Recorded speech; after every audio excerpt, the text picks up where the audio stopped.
adanya treatment penanaman benih ini, jadi benih ini kan tadi definisinya adalah individu baru hasil dari persilangan atau polinasi penyerbukan bunga jantan dan betina, biasanya berupa biji, itu namanya benih.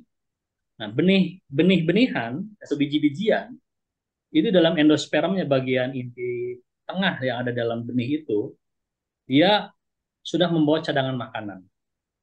Ya, cuman untuk imunitas belum belum apa namanya, setiap benih berbeda-beda. Maka di sini apa yang harus kita kerjakan supaya imunitas ini ketika benih disebar di persemaian ataupun di politik dari mana saja, ada kekuatan. Maka yang dibutuhkan adalah pengendali hama dan penyakit tanaman.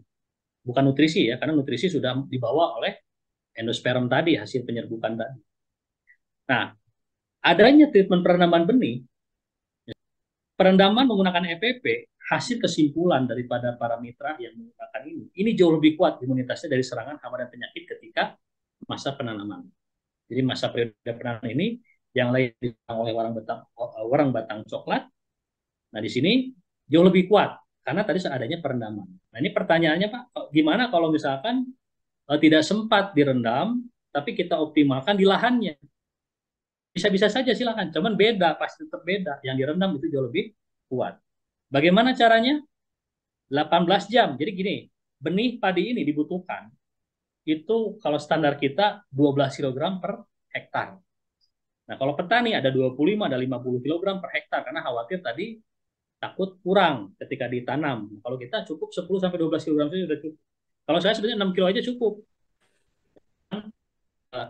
Kekurangan ya, itu resikonya. Jadi kita optimalnya 12 kilogram. 12 kilogram ini kita rendam dalam air 14 liter. Kalau misalkan kita punya 1 hektar ya.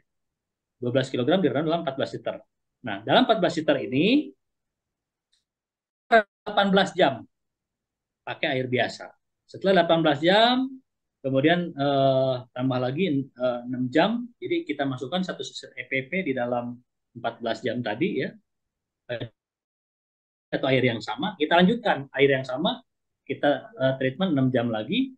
Nah, setelah itu baru ya kita tiriskan selama 24 jam. Nah, setelah itu tabur kilogram benih untuk 20 meter persegi. Jadi kalau misalkan kita punya 12 kilo dikali 20 meter, itu sekitar 240-an lah ya. Nah, itu untuk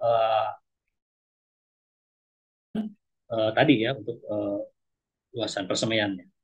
Nah, ini kenapa kita tetap rekomendasikan harus ada penanaman benih? Karena tadi supaya tanaman padi kita imunitasnya terbangun. Jadi di tahap pertama yang punya orang lain sudah terserang penggerek batang, di tahap awal punya kita tetap masih kuat. Karena itulah kinerja daripada ekoplant protector ya, sebagai doa pelindung tanaman yang ramah lingkungan, itu artinya ekoplant protector. Nah, maka di situ tanaman jauh lebih kuat imunitasnya. Ya cuma tadi kalau dibandingkan, kalau tidak sempat diaplikasikan ke tanah bisa bisa daripada tidak sama sekali. Ya, tapi kalau dibanding-banding tetap penanaman benih itu bagian daripada SOP untuk meningkatkan imunitas tanaman.